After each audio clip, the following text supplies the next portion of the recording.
এদিকে টানা ৭ দিন ধরে গ্যাস সরবরাহ বন্ধ থাকায় চরম দুর্ভোগে পড়েছেন নেত্রকোনায় সাধারণ গ্রাহকরা।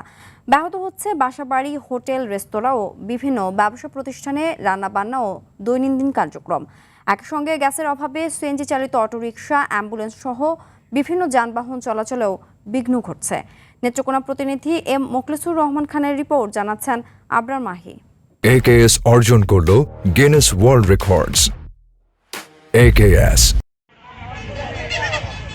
নেত্রকোনায় আবাসিক বাণিজ্যিক মিলিয়ে তিতাস গ্যাসের গ্রাহক রয়েছেন প্রায় ৫,৬০০ জন। জাতীয় গ্রিডে গ্যাস সরবরাহ ব্যাহত হওয়ায় অন্তত ৭ দিন ধরে গ্যাসের সংকটে ভোগান্তিতে রয়েছেন নেত্রকোনার গ্রাহকরা। শুধু বাসাবাড়ি বা হাসপাতাল নয়, এই সংকটে অ্যাম্বুলেন্স চালক সহ রোগীরাও ভোগান্তির শিকার হচ্ছেন। গ্যাসের কারণে আমরা অনেক সংকটে আছি অনেক দিন যাবত।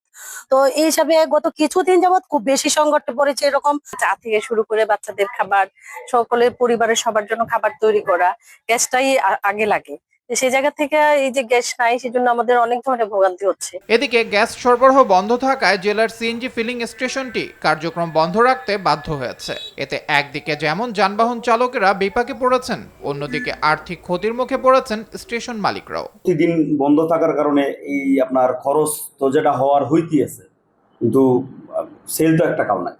দেশের সাথে আমরা প্রতিদিনই যোগাযোগ রাখতেছি। ইভেন আমরা গতকালকেও যোগাযোগ করছি, আজকেও যোগাযোগ করছি। তারা একটা উত্তরই দিতেছে যে লাইনে গ্যাস না থাকার কারণে তারা গ্যাস দিতে পারতেছে না। সমস্যা সমাধানে কাজ চলছে এবং দ্রুতই গ্যাস সরবরাহ স্বাভাবিক হওয়ার আশ্বাস তিতাসের এই কর্মকর্তার। কারিগরি ত্রুটির কারণেই গ্যাস বিপর্যয় হয়েছে।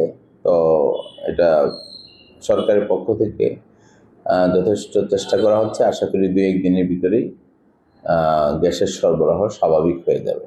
দ্রুত গ্যাস সরবরাহ স্বাভাবিক করে জনদুর্ভোগ লাঘবের দাবি নেত্রকোনাবাসীর।